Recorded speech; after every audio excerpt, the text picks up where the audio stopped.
All right, and we're back with the marathon edition of Imperial Advisor, episode 9.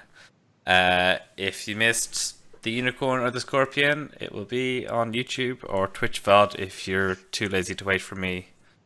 Well, not too lazy, but if you can't wait for me to get it edited and uploaded, etc. So, if I can find the show notes.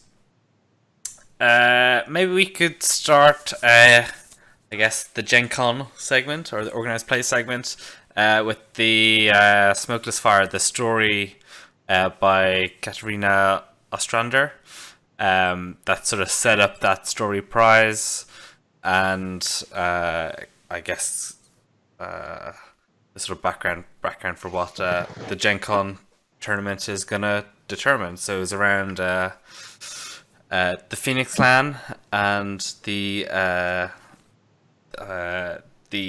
keep the Unicorn. Void and the Unicorn and sorry. My Shodo, Yeah. and the prize will be whether that is outlawed or not. So Justin, what were your what was your take on the story? Yeah, absolutely fantastic story. So this is the first one that's really moved the storyline forward. All the clan ones so far have really been just introducing the clans, giving a flavor of those clans, and just a little insight into their own particular directions. But this one is the first one that's kind of, just driving the interactive storyline forward. And because of that, I suppose it gets a little, that helps a little.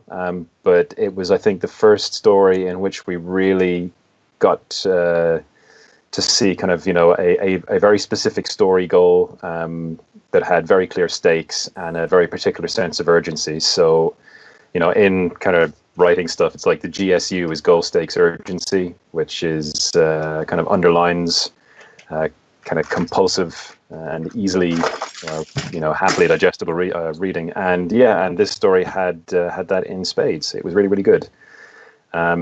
So great description of what the Void is like. I haven't seen an awful lot of that in Five Rings fiction, so it was nice to see that. Again, providing a bit more depth to the Phoenix, and giving the characters, fleshing out their relationships quite well, and just giving context to what people will be playing for at GenCon weekend. So it was, and obviously written by Kat as well. So I was kind of waiting to see what the first fiction from her would be like, and I was honestly thrilled to see how good it was, just from a technical standpoint in terms of the quality of the prose and the way it's structured, the way it's put together, and again, obviously containing like these three vital elements: goal, stakes, urgency, which really help to drive a story forward. And they were all there, so that is really, really encouraging as a Five Rings fan to see that. Yeah. Baz, your thoughts? What was your take? I really, really enjoyed it. There was kind of a lot of little nods here and there. I know it did have a bit of a focus from the Phoenix perspective, but there was an inclusion from pretty much everyone. So no matter what clan you are, there was a section that you would have been interested in. It does put the name magic to the highlight, which gives it a bit of prominence and makes this what's actually being fought over at GenCon a little bit more important, which I think is great, because it means that they're not just, they're more than just abstract ideas. You're getting a decent chunk of story, you get an introduction, you kind of know what's happening, and it's quite obvious there's no right choices in this. You could definitely go either direction. One thing that I didn't get, but someone else pointed out, for the life of me, there's so many podcasts I can't keep up with remembering the names, but the gleaming ruby glow in the Atsuko's vision, and then the kind of final nod to it in the actual parade where the unicorn were carrying this ruby. And how many rubies do we know from the old storyline? Just one. Ruby of Eoin, where all the cool blood swords came from before, right? Yay! Right? And we're come full circle. So I've been having a bit of a look at it to try work out exactly what was going on with it. It does seem like it ties into what the Phoenix are saying about name magic and Mashido, that it's all about binding evil spirits and forcing them to your will, which seems to have been what Yuchibun was doing with the ruby.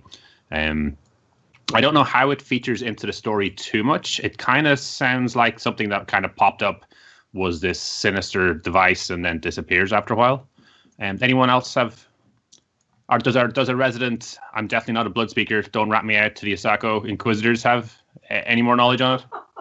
Sorry, on which the Ruby of Yuchiban? Yeah. Actually, bizarrely, no, I don't. I really don't. I mean, again, like there are other small. You say small. Like, I mean, there's mention of rivers of blood and, you know, other such things. Obviously, you have kind of a further reinforcement of that, because obviously Yuchiban was the head of the Blood Speakers, so that could. So I mean, if it could be Yuchiban, there was speculation I saw elsewhere that it could be a Jinn from the Burning Sands, and there was specific mention that the lion had repulsed invasions from the Burning Sands and from a couple of other places. So we know that that Rokugan has actually been invaded several times from outside the Empire before this. So it's not entirely inconceivable. It could be something like a Jinn as well. So it's not cut and dry that it's Yuchiban, but it would be fucking fantastic if it was, because he's one of the all-time great villains of the setting, who in old 5R had a really like the conclusion, like the third act to the Yuchiban story. The conclusion of the story was really awful. It was just not good. And did he have anything to do with the Scorpion clan coup? I don't think he did he? No, he didn't. He didn't. Beyond Yijindan being his one of his disciples, and Yijindan was the guy who forged the blood swords. Ambition, yeah. So I mean, he was really like one of the huge boogeymen who just existed in the background. I mean, there was that really big RPG adventure, The Tomb of Yuchiban. Murder Dead Kill box. Yeah, it was basically, it was just like a death box that had Yuchiban in it, and the whole thing was that Yuchiban had escaped and was, it kind of Sauron-like, just reforming himself in the world before returning in full force to, take what he saw was his standard mustache twirling villain stuff. But yeah, could be Yuchiban, and it would be great if it was. Yeah, so I think it's great that the story that's been written by the story head has these little nods to the old background, which is clearly a tease for the players who are willing to dig a little further in and remember all the little details much better than I would. It makes me wonder if they're pointing us in directions and kind of suggesting to us, well, maybe it's like the old stuff, but will it really be? Is this a horrible evil thing, or is this the one device that will actually be able to stop a Yuchiban or whatever evil spirit it is, in the future? If as is described, this is a prison for whatever's trapped inside it. Do you hand this over to the Phoenix? Seppen? Of course you do. Not the Phoenix, never the Phoenix. the Seppen, I think they were talking about handing it over to investigate. Is that dangerous? Should you be letting them tamper with things that they don't fully understand, or do you leave it with the unicorn and not let the Phoenix go anywhere near it? I mean, there's an argument for the Scorpion that they've looked after the Black Scrolls. They've got some experience with this.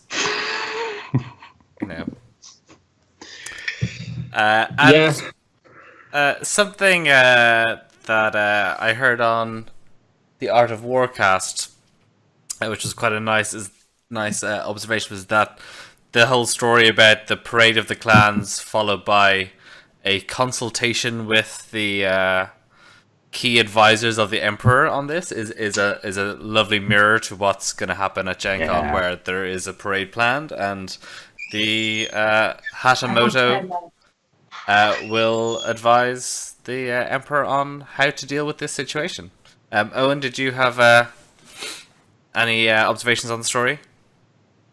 Enjoyed the story. I think because it's called Smokeless Fire, the Jinn were often referred to as the Children of Smokeless Fire. So that was a hint that there may be some Jinn involvement on it. I don't know would they go to a classic bad guy like the Djinn of Infinite Eyes or something, or even Khalil. But they might choose to go have a look at that way, look into the lore, and maybe incorporate some more LBS stuff immediately. So that's a way they might be going. What is interesting is this is the first story choice at GenCon, but is likely not to be the last one. This is the story choice for the Kiku Matsuri, but there will be a different story choice, we assume, for the main event. And then new story that night then? That'd be cool. Maybe. Interesting. Maybe Red there, because they are going to live stream some stuff from Gen Con. I'm looking forward to that. That'll be great. And have you guys decided what you would choose? Should you have to make the choice? Power? Yeah, it's not an option. Or responsibility, Justin. I would actually choose to ban it, because that. Okay, so stories run on conflict, and I think it's much better to have conflict between groups of players than it is to have conflicts between groups of players and essentially entities, like story entities that have no human component to them, effectively. So if they agree to keep it and they give it to the Seppen, then bad things are going to happen to the Seppen, but who really cares? Because there's the Seppen. Like, no one plays the Seppen. I mean, there's obviously, boohoo, the Seppen. There'll be some, obviously, I mean, some people will be upset because some people do like the Seppen. But in terms of, involving the clans and involving the players, that's the lesser of two options. Whereas if you choose to ban it, then you put the Phoenix in direct conflict with the Unicorn, and that upsets a whole bunch of alliances that are existing, that currently exist or seem to exist within Rock again. And that just sows chaos, and that's entertaining. So I would definitely vote to ban it. Vote for chaos. Okay. Vote for chaos. A vote for chaos. Chaos it's an equal opportunities employer. It will shaft everybody equally, and I'm all about that. It's clearly the choice. It's clearly the choice. I mean, obviously, like, who is it? Somebody put up a poll on the LCG group. One of the options was that this is a serious matter and we should consult the Black Scrolls, which is obviously the first choice. But I'm not sure the story team's going to go for that this early in proceedings. Mm-hmm. But definitely ban it. Definitely ban it. Eoin will. Like, to say, that puts a whole bunch of player factions opposed to each other, upsets a whole bunch of alliances, and yeah, that's what makes the game amazing, is people getting really upset at each other. Eoin will. I'd be tempted to see which way the vote was going, and then see if I could tie it, because that's really funny. Taking a vote for chaos to the next level. If you tie it, what happens is the clan with the most clan diversity. No, I thought the Scorpion get the deciding vote. No. First, it's the side with the most clan diversity wins, right? And then the Scorpion get it. And then if the Scorpion can't decide, the Phoenix decide. So you want to basically put it in the hands of the Scorpion so they can go exactly as planned. Interesting. And Baz, you're not attending, but have you similarly thought about this? No, I haven't. The story will drive it. Although from the story, do we know what the next tournament is? Like the one straight after, because there were nods about the Jade Champion needing to get filled. But the Jade Champion is currently not. The Jade Champion hasn't been around for a couple of 100 years. The Phoenix kind of shuffled off the Jade Champion, and much like, no, we don't need supervision. We can look after. Let magic look after magic. Yeah, we have no weapons of mass destruction. We've been clear about this on many occasions. Okay, so Emerald Championship has been kind of hovering around as maybe that'll happen. I don't know if they do Emerald Champion at Gen Con, or they might hold Emerald Championship off for perhaps the Worlds in November, because Emerald Champion is a big deal, and then they might say, yeah, we're doing Emerald Championship for the Friday event, but I'd say there will be some story choice. It'll be significant enough But I imagine Worlds, they want something big to kick things off with, and Emerald Championship is a big one to go for. Do you think there'll be a story prize for the European launch, the L5R Honored event? I think it's possible. Yes. I'd be surprised if there wasn't. Yeah, I wouldn't think so. I think I get the impression that the GenCon launch was massively successful, and I think they only kind of started looking at the European option after that. So I'd be surprised if they've managed to turn around a story element that quick. I'm delighted that they're running anything, and I will be able to attend. So looking forward to that. But no, I mean, it doesn't need to have anything. If it's just turn up and play some games and have a chance to get that treasured Hadamoto title, I'm all for it. And I guess that sort of takes us into that. So there was early last week there was a post sort of outlining some of their plans for organized play around the Hadamoto title, around how that interacts with things like clan loyalty, which is obviously something we talked about a lot when we put in the sort of early episodes of this, and how FFG might tackle that question and that theme, which was such a big part of the L5R, and also showed off a bit of the swag up for grabs at GenCon. And what was your take on that sort of whole post of information? Tremendously exciting.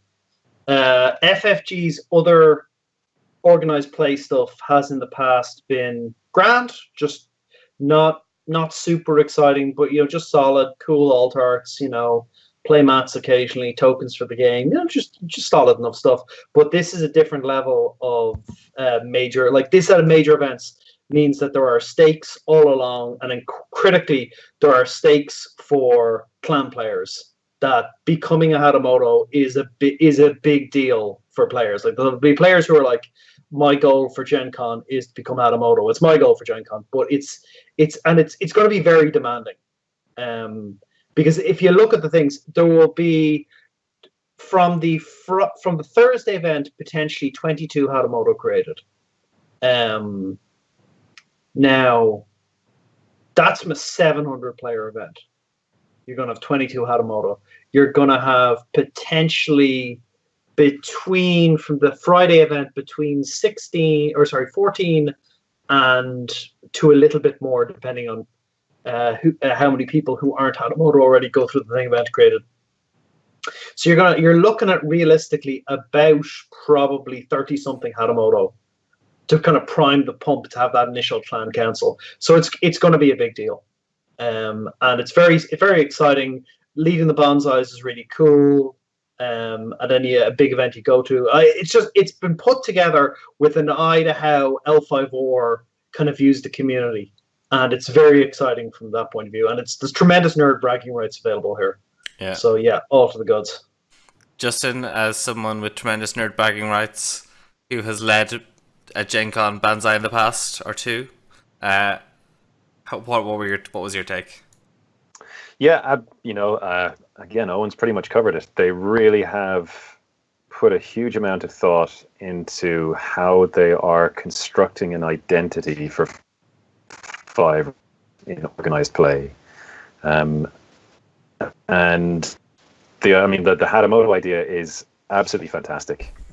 It's encouraging clan loyalty for a start, because if you win Hadamoto as, say, a unicorn, as soon as you play another clan in a major competition, you lose your Hadamoto.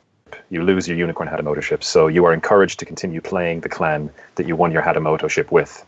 So that is really pushing clan loyalty and it's pushing clan loyalty in a tangible way, because it's always been very much an abstract concept. Under AEG, it was always an abstract concept. You were clan loyal because you were clan loyal. But now there are tangible benefits, rewards, costs, responsibilities, burdens. I mean, like being a Hadamoto isn't all sunshine and roses either, because you are your target. If you're serious, like Well, I mean, yeah, you're a target, and obviously, like if you're a Hatamoto and you go into a competition and you go 0-6 or 0-7, like that's humiliating. That's awful. It's already pretty awful. Now there'll it's be posts. extra There'll be awful. forum posts. Oh yeah, absolutely. There goes Justin walking home in the rain because he went 0-7. So yes, I mean, so it feels like a proper burden. It feels like you're taking something on, which is an amazing achievement. It's an amazing achievement. And it does sound like that the different clans are going to be keeping a track of how their Hatamoto are doing. So when that Hatamoto is walking home on the rain, all of the clan will know their shame. Yeah, and all the other clans Hatamotos will be pointing and laughing. I mean, the thing is as well, like when it comes to GenCon, like the Thursday competition, there is going to be murder at the 4-0 tables. Jesus. I mean, those games possibly literally. I mean, maybe possibly literally, but like, Jesus, I mean, I am generally nervous before competitions anyway. But the more I think about this, like sitting down to play Five Rings again, it's like I'm not, there's more than a little bit of nerves creeping in here. Like there's genuine anxiety starting to rear its head. And then everyone will start overthinking it, and the game will go to time, and you'll be 4-1. Yeah, very, very possibly. Fourth draw in a row. Yeah, no Hatamoto for you. Everyone just has draws on their card. It's just also the event is presented as this is going to be casual, guys, fun. And at every level, there are serious prizes to win. There's prizes for winning 3 games. There's prizes for like winning in different rounds. I mean, the pressure don't let up. Yeah. No. You've real. gone 0-4. You want to win that 5th game because you're getting something out of it. Yeah, you want to be psychologically primed for this. I mean, this is like no babies anymore. Like this is a man's game now, or at least like right up there, a man or woman's game. Sorry. So there's real pressure. If you haven't started a cardio regime like 3 weeks ago and have dedicated yourself to some sort of meditation daily, yeah, you're gone. You're gone. It's just don't even attend. Yeah, so all this together is just a fantastic achievement by FFG and their organized play guys. They've really tapped into a part of the L5R psychology that even AEG never reached into or never tapped. Exploited. I cannot wait to see how this goes on and how this develops, because I mean, as the number of Hatamotos grows, I mean, in 2 years' time you could have Hatamoto councils of like upwards of 100 or 150 people, which would be pretty amazing. I mean, at that point you basically do have a winter court. And at that point, like if they can make the story prizes interesting enough, do you have factions starting to develop within, even with individual clans? Do you have like genuine like diplomacy, like politicking going on where we'll support you in this vote? Like, do they release the next 3 storyline votes? And do you have factions and political parties starting to form among the Hatamotos? Easy. This is blowing wildly out of control. Oh, absolutely. But this is the time for wild speculation. Called for. I just pity this. There's gonna be some like eager 12-year-old who's gonna sit across from Justin in the first round, and he's just gonna see the eye of the tiger across of him. Yeah, and they're going to go second, and they're just going to go first turn Yukuni 3 Fate, and that'll be it. Yeah, and then you realise that the single core environment is a cruel mistress. It has some flaws. Turn 1 Yukuni is one of the big ones. It's just brutal, because you're looking at it going, right, because of the single core environment, the limit. Like, I understand why it has to be the way it is, but you could just be like, yep. Flip nothing but Seppin and Atomos. I'm in trouble here. Absolutely. I'm in massive trouble. Yeah. And you have to learn how to crush people with Seppins. Just GenCon looks amazing. I really cannot wait to see everything that they've got planned and all the reveals. So how long before we get a 7-time Hatamoto? So they get their first clan, they win it a second time so they can get the box, and then they just go all out for all of the clans. I would totally attempt that. I don't know if I'd ever achieve it, but I would totally attempt it. What you mean? Once for each clan? If someone like Case Kianaga decided to play New Five Rings, I could absolutely see him doing it inside a few years. Just depending, inside a year potentially, depending on how many tournaments there are. But I mean, it's when you've got someone who places, who wins or who won Cotes as consistently and in the numbers he did. Oh yeah, you're going to see it absolutely. And actually, that is a point, because I think like L5R has had a long-term dedicated player base, but the new set of rules look really fantastic. And I think if you've never played L5R before and you don't care about the background, I think it looks like a really fantastic game. It may start attracting a lot more serious hardcore players who've never touched this before, who I imagine will actually get wrapped into the story because it's fantastic. But the competition is going to start increasing, so you guys better get your Hatamoto first tournament. Get him on. It's just ratchet on that pressure. You got to go into it. You got to go into it with, convinced this is life or death. Oh, there's going to be no mercy in this dojo. It's going to be brutal, and we don't even know the tiebreakers yet because games are going to go to time. Yeah, that's going to make a massive difference. It's terrifying. Yeah, but it's awesome. When was the last time? When was the last time you were this? I've been trying to think back. I think the last time, certainly, I was this hyped about Five Rings was in 2000. Was going over to GenCon for the very first time. Yeah, and I may even be more hyped this time. I'm not sure.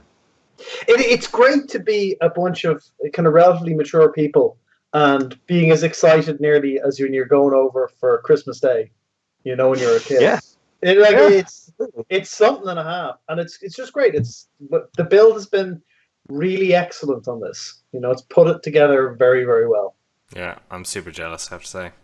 Yeah. And on that theme, Baz, can you commiserate with me?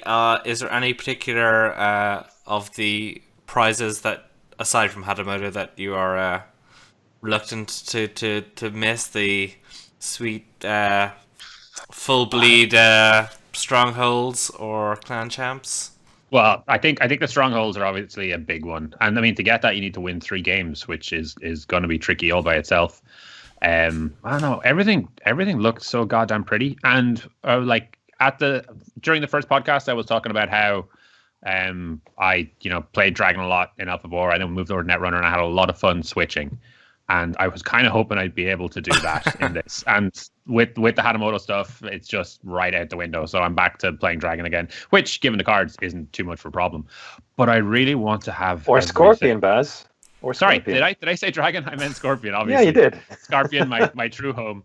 But all the cards look gorgeous. I just want everything. Like, the idea that they're giving out, the full set of way ofs to the players, and then letting them trade. No, it's the other way around. They're giving them like 5 of their own one, and then they get to trade with their opponents. That's deeply flawed, because what's going to happen in the first 3 rounds are people going to go, oh, to meet you, you're a unicorn player, I'm a Phoenix player. Okay, here's my way of. Do you want to trade back? Yes, absolutely. So do I. Thank you very much. The first 3 rounds, just people will want their own 3. Which is totally fair. Which is. But the thing, I suppose, the thing is like. Yeah, I suppose the thing is, once you've gone through, like, if you're lucky enough to play in both tournaments, then by the end of it all, you should have about 12 of them, probably, if they're giving away one around. Whatever. And hopefully so you can... Ultimately, you can...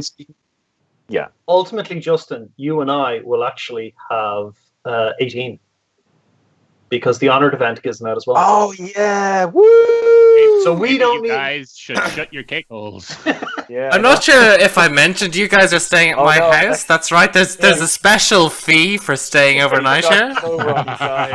It's kind of unique. It's like breakfast has the first application of the poison, the second one. But I would love to just get everything, like all of them. So, obviously that's the wrong way to go. But the fact that there's so many kind of unique things, like small stuff, like the the badges that kind of indicate you're a certain clan and bits and pieces like that really makes it unique. The dials that they have floating around, and the metal honor tokens look amazing. Like, they're going to be super limited. I think the honor tokens are for people who have the highest honor overall or something like that, is it? So someone's going to be honor running, which is madness. I don't know why they try that, but you would get some shiny things. So there will be 2 people in the losers bracket who will be, bidding 1 constantly and honoring their guys, desperately trying to sneak ahead of the other guy. Any idea what that's also awesome, though, because I mean that's a tangible reward for people who aren't pursuing victory in the name, like for the sake of victory or for those prizes. They're pursuing something that is unique, but also really difficult to achieve. Yeah. And it kind of looks like it'll be rarer than anyone else. So yeah, absolutely. So I mean, that's really rewarding, kind of what Five Rings used to be about. With just again the storyline and playing the game. In just a different way. No, it's different. What? Sorry, let me just read this out. After each game during the 7 Swiss rounds, the player with the most honor will be recorded. The winner of the games wins ties. This distinction will be totaled by clan over all 7 rounds and then divided by the total number of players who select that clan to find an average of each clan. Each player from the clan with the highest average at the end of the Swiss round will receive a set of metal honor tokens. So it's an entire clan is going to get these. Oh wow, which is okay. So yeah, but I mean, I suppose. But the thing is, like the way the game plays, honor running really isn't a thing. It's not something you do. So there's going to be win in single core. Packs of roaming crane going around beating people who are alive. Like forcing other crane players to honor run. Oh yeah. I don't want to. I need to win this game to get 5-0. No, you'll honor run. Yeah, absolutely. You're gonna be dignified and you're gonna look good doing it, or we're gonna get the boys to work you over. Yeah. This is gonna be interesting. And then top 16 are gonna get the dials. Those dials look pretty cool. I like them a lot. It's amazing stuff. Yeah, it's amazing. So awesome. Baz, tell us how to win GenCon. Yeah, you've written a little bit, Baz, about the single core environment. All right, let's see if we can do this. So yeah, the first thing you actually need to do is read all the goddamn cards. There's no way around it, because when you're facing across the table against cards that you've never seen before, you're in a bad place. We have a bunch of articles that are up there. They're in decent shape, except for the Scorpion, which I will be fixing soon. And once I get a chance, I'll be going through those. So, day one, you open the box, like definitely read through everything at least once. If you have the time, try get through some of the articles we put up. That will definitely help. You're going for your 30-30 cards. The first thing to kind of look at is pile your faction's characters down based on whether they're courtiers, shigenja, or bushi, because that's going to give you an idea of what you can play. If you've got a decent amount of courtiers, you're able to play for shame, and you're able to play outwit. If you've got a decent number of bushi, you're able to play rout, and if you've got a decent number of shigenja, you're able to play cloud the mind. You don't want to be stuck with the wrong cards in your hand at the wrong time. It'll just make a mess of things. Assassination has to be mentioned, because it is pretty game defining as far as we can see at the moment. Any 2-cost character is going to get stabbed in the head repeatedly, and there's not much of the way around it. So turn 1, when you get to see your provinces, you probably want to try mulligan to something with 3 costs, just so your opponent can't clear the board on you. Similarly, you're probably going to do similar with your conflict. You're going to try get rid of anything that costs more than 1. No, more than 0. Yeah. So keep anything that's 0 that you think you could play. Anything else, you're probably going to ditch out of your opening draw. Now, I know there's been some debate over this, but I think a lot of people are going to be drawing 5 on the first turn just to get them rolling, and then see how it goes. We've only recently seen the Scorpion, so that might change things. I don't think so, though. I think on the first turn, you're going to go 5. If your opponent starts bidding 1, then start getting nervous about it. All right. So what do we look? We looked at traits. We've looked at assassination. For me, the next thing is understanding the conflict cards. There's a limited number of conflict cards in the environment. In a military battle, the relevant ones are Fine Katana, Bonsai, Charge, and Never Fall in a Battle because it's a terrible card. And no one should be playing it. I absolutely hate it. It's so conditional. Take it out, get rid of it. For the political side, it's going to be Ornate Fan and Court Games. Those are the ones that are going to be in there. So, yeah, if you're in a military, think about Fine Katana, think about Bonsai, think maybe about Charge. And if you're in a political, think about Ornate Fan, think about Court Games. Then there are the ones that can go both ways. So you've got Rout, For Shame, Outwit, Assassination, Cloud the Mind. Those are all options that your opponent has that are neutrals. So people will be playing 2 of these cards. So they're very relevant and they will be appearing across the board. Basically, you can look at what your opponent has, see what traits are there and what traits are in the conflict, and that gives you an idea of what they can actually play. And if you're kind of focusing on that, you'll be able to limit their options. So if you have to choose between, routing their last courtier or routing another Shigenja, you're probably going to route the courtier so that they can no longer play For Shame and they can't play Outwit. Just stuff like that. What else? Assassination, conflict cards. Oh yeah, just for the factions. I haven't had a chance to properly go through the Scorpion stuff. It looks like there's a lot of interesting stuff in there. But there's one of each of the cards for each of the clans, so you're probably gonna be able to go through it and find 1 or 2 cards, maybe 3 out of your own faction that are going to be basically useless. Don't be afraid to take a few out, because it's a few of them, are not great in the environment, and it's just a matter of pulling those out. You're going to be playing pretty much all of the neutral dynasty cards and pretty much all of your clan cards. There's a little bit of play, but not really much. Have I missed anything? Or is that everything we know so far? Is it worth mentioning the Atomos and Seppans and Mias? People need to know what they are and to see them. It does make the Atomo Courtier and the Seppan Guardsman do make getting the favor important, because they cannot attack someone who has the favor. The Wandering Ronin, in my opinion, is a terrible card, but in this environment, it's actually decent because you cannot assassinate him because he's 3 cost. But you don't want to get overly invested in his ability, which can be painful. It can be useful, but think of him more as a 2/2 for 3 rather than anything else.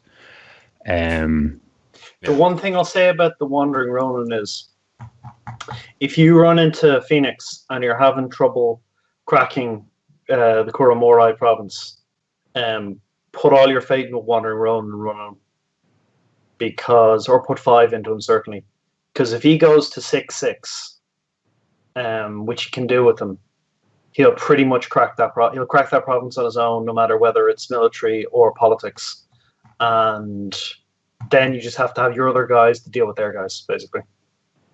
So he has value for that one particular scenario. Yeah. But I mean, sometimes you'll just play him just because he won't get assassinated. Like a 2/2 who's going to get assassinated is worse than a 2/2 that costs 1 more that isn't going to get assassinated. We ended up actually in a few weird situations where honor loss became incredibly relevant. There's a kind of a weird counterbalancing draw. Yeah, so assassination is a 6 honor loss. A lot of people are starting around 10. A couple of pops with air. And in many of the games that I played, I found myself in a situation where my opponent picking air essentially meant I lost the game. If I lost the battle, not the province, if I lost the battle.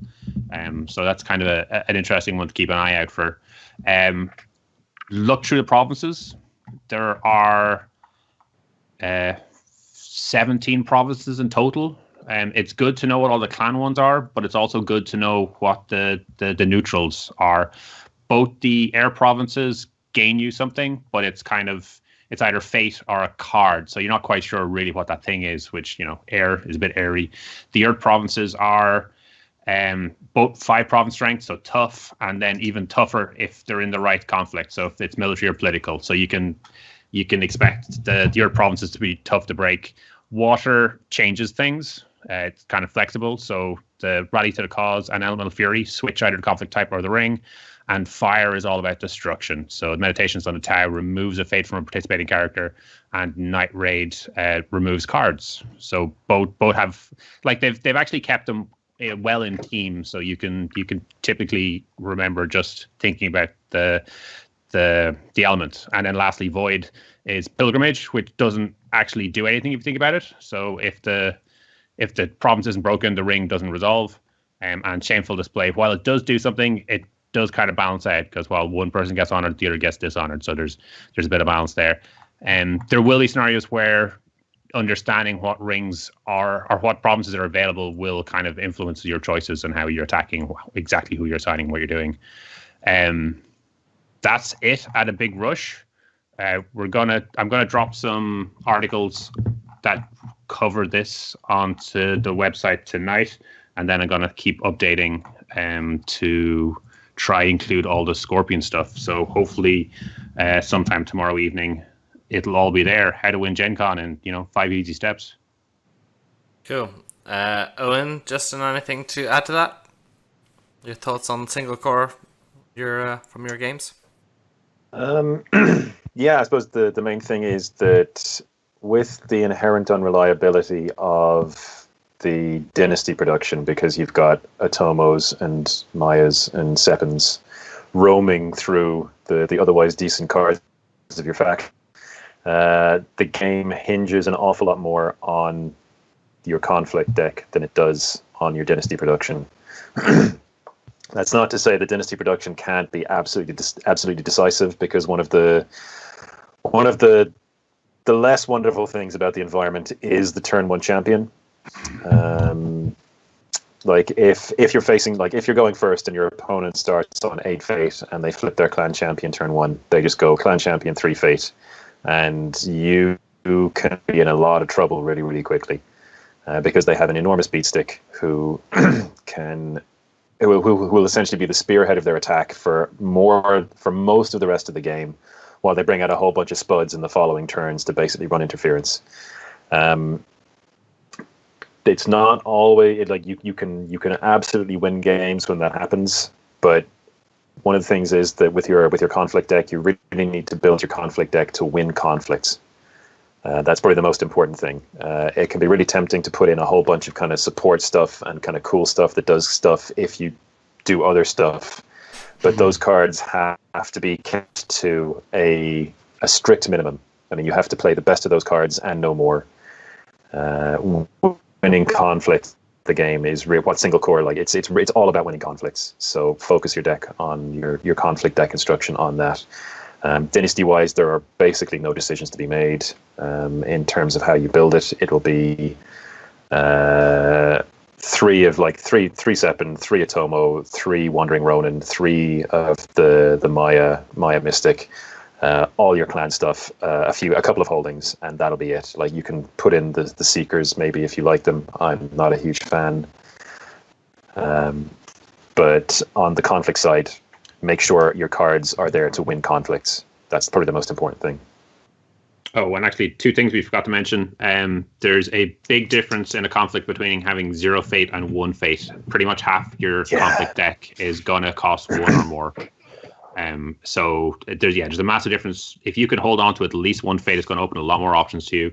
Similarly, if your opponent has 0 fate, half his hand is dead, just right out.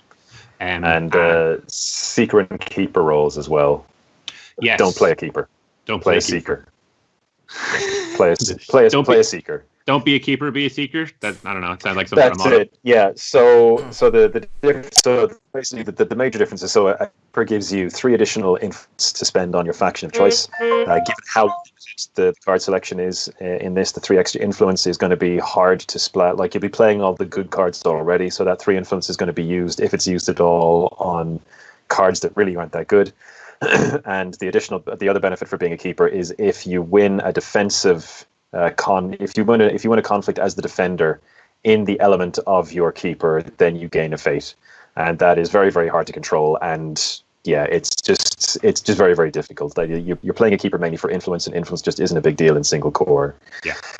Whereas the seeker, you get to basically with as a seeker, you get to play an additional province of your elemental type, and like the provinces are one of the most important things. Actually, I've found in single core, your province construction is hugely important. So getting any flexibility there is a significant boost to your winning the game. And the other thing it does is that when you reveal a province of the seeker type, the seeker element, you gain a fate. So that is an almost guaranteed boost of at least one fate, and probably two. On average, it'll be more. Well, you'll get two more often than you won't, more often than you won't. So and remember it, because it is really, really easy to forget. It's really easy to forget. So it's worth running through a few games, just goldfishing the games yourself, just playing by yourself, and just every time you flip over a province of your seeker's elemental type, just go gain a fate. Just get yourself in the mental habit of going, oh, that's such and such a province, gain a fate. Because again, fate is such a big deal, especially in allowing you to defend your provinces. And a huge amount of the game is certainly that we found is in being able to successfully defend.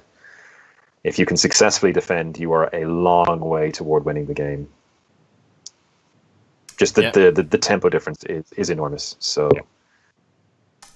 Owen, anything to add to that? It's difficult. It's going to be. Don't stress yourself out too much if you lose early on and you're like, oh man, now I can't be Hadamoto. Keep playing, have fun. It's practice for the Friday if you're getting to the Friday. There's going to be a dollop of luck in this format. You're really hoping to see in your first 8 or 12 cards a big personality. You're looking to see your bonsais, your assassinations, your free attachments. You're looking for that stuff. And if you don't get them, it's going to be tougher. It's going to be a tougher format at that stage for you. And if that happens, that happens, and that's just the format. And it's unfortunate, but that is the format we're in. There's still skill there. You can still skill out of games, but your draw, it's going to be a factor. It's going to be a factor. Yeah. Not the main factor, because there's so many decision points that good play gets rewarded, but it's going to be a factor. And you can grab the favor. And don't forget, with the 30 card decks and a full mulligan, you're gonna see 8 out of 30 of your cards. That is actually a decent amount. It's obviously not enough to get a champion. If you wanted to be really ambitious, you could ditch until you get a champion. I don't think I'd bother. I think if you have a 3 cost character, you can ditch everything else and then hope you move into some holdings or a clan champion. The mulligan at the start can kind of mitigate some of it, and you will hit a turn in which you've just got 2 Seppin, a holding, and an Atomo courtier. It will happen to you, and it will happen to your opponent, so don't worry about it. Some turns you'll make a couple of guys for cheap, and those 1 cost characters, the neutrals, are great for just putting out for 1 without any fate investment on it, and then hold on to that fate for the next turn, or hold on to that fate for conflict cards. It's not like the old game where if you missed your plays in a turn, the game was basically over because you kind of missed a big kind of tempo swing. In this, because you hold on to your fate and because it carries over, a missed turn is just a better next turn. So don't let that throw you, and it will definitely happen to your opponent as well as you. And are there any clans that you think are really going to perform well from the single core, and clans that you think might underperform? Justin? The strongest clans, I think Phoenix and Dragon are probably the 2 strongest. Scorpion could be really good. I haven't seen enough of them.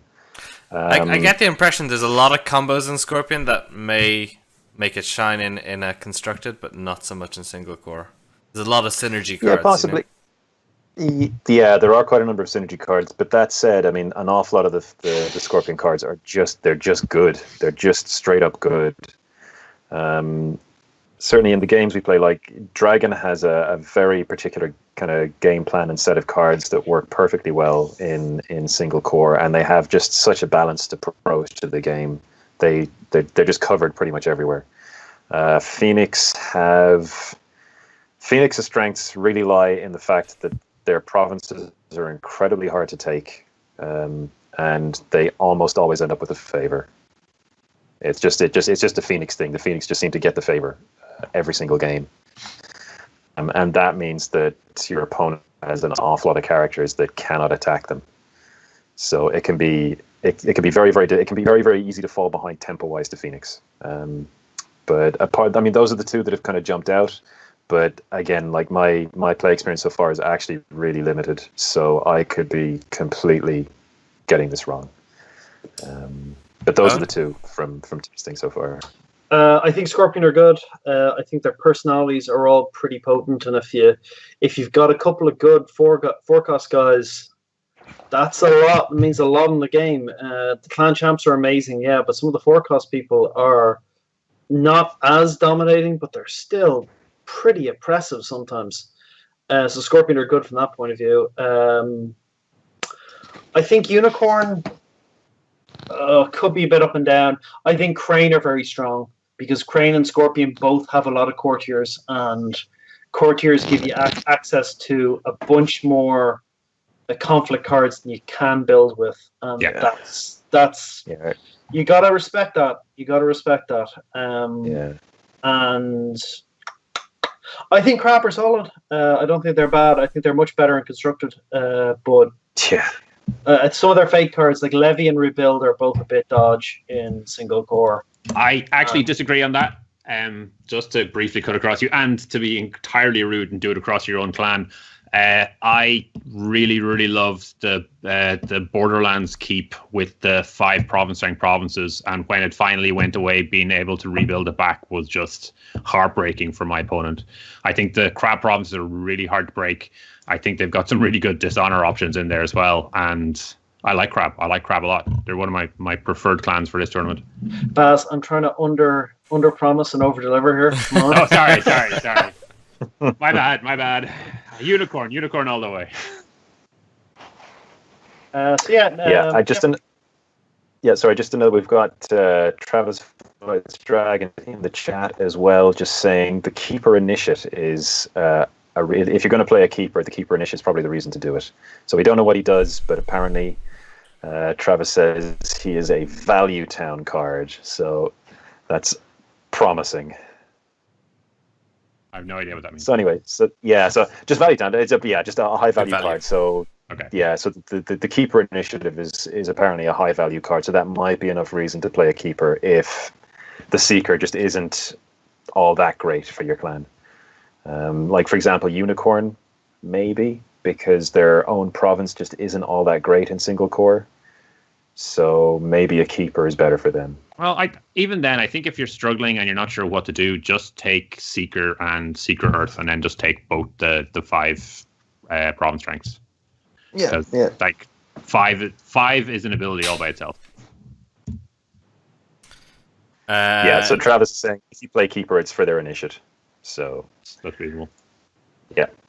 So, but we don't know what it does yet. So we'll just have to. We'll find out. And actually, if you haven't had a chance to play yet, you can catch up by looking for games online. I'll give that shout out to Sneaky Bookshelf, who has been putting up a lot of single core games up on YouTube. And it's hilarious just to watch him lose over and over and over again, because he's very verbal about it, and it gives you a real insight into what's happening. It sort of helps you mentally prepare for GenCon in that way. Yeah. No, seriously, actually seeing games played is really worthwhile. And that particular channel, he does kind of talk it through and kind of explain his reasoning and why he's doing things. So there is some value to be got. Obviously, getting some games in is going to be much better, but there's so many things you can do. So yeah, and I think certainly finally going to GenCon, the experience of learning the sorts of decisions you're going to have to make and how to make them at a reasonable pace to get through games is going to be crucial, because it is going to be tight on time, I think, is what we've learned. So I mean, as Owen was saying, there are still some things that we don't actually know. We don't actually know if what the tiebreaker is going to be, and that is going to be a big deal. And the person you're going to sit down first time is going to be probably a brand new player who's just trying out the game for the first time. Remember to have fun, because that's really what you're there for. Pick the wrong day to show up to have fun, son. Yeah, absolutely. Okay, so I think we might wrap it up there. I know there's also stuff around the launch program, but I think we can say that for after GenCon, and ditto for the L5R Honored event. There is one thing we cannot Essential. finish this cast without. Owen, over to you. Weekly Beaver Fact time. Absolutely. So one of the interesting things about beavers was that beavers' skins were very valuable in the between basically late 1600s to late 1800s, and beavers were actually used as nearly a currency. A made beaver was a prime adult beaver pelt ready for market, and a lot of the trading posts would have prices for their gear in made beaver. So you might get like a half decent quality blanket would be 2 made beaver, and a really good one would be 4 made beaver. And in modern money, they'd sell then, if you were turning them to cash, for about $2 back then, and they change hands for as much as about $7.50 in London once they go over there. So they were a major factor in early trade. Top fact. And yeah, absolutely. That was this week's Beaver Fact from Owen. Thank you, Owen. We need a jingle. I think that's what's missing from. We do. Need a bit Beaver Fact jingle. It's possible you could trade 4 made beavers for an L5R core set, and you can certainly give it a go. Yeah, worth a shot. Check on eBay later in the week. See how many made beavers the sets Now are going available for. in Bitcoin, made beavers. Bitcoin, nice. All right, that's we're just coming up on 3 hours and 16 minutes, a new record. So I've started putting up those articles. So if anyone who has made it to the end of these 3 hours wants to spend another few hours reading articles on the core environment, we've got some core deck lists up there. They're up there now on the imperialadvisor.com, and we'll be adding in the Scorpion stuff over the next day or so. That is awesome stuff. All right. Thank you to chat for sticking with us. Thank you to the guys for talking till the wee hours. And so good luck for GenCon, guys. Yeah, definitely. I wholly expect, I can create some little Hadamoto graphics to put beside your names for next time. No. If you jinx us, I swear to God. Do not jinx us.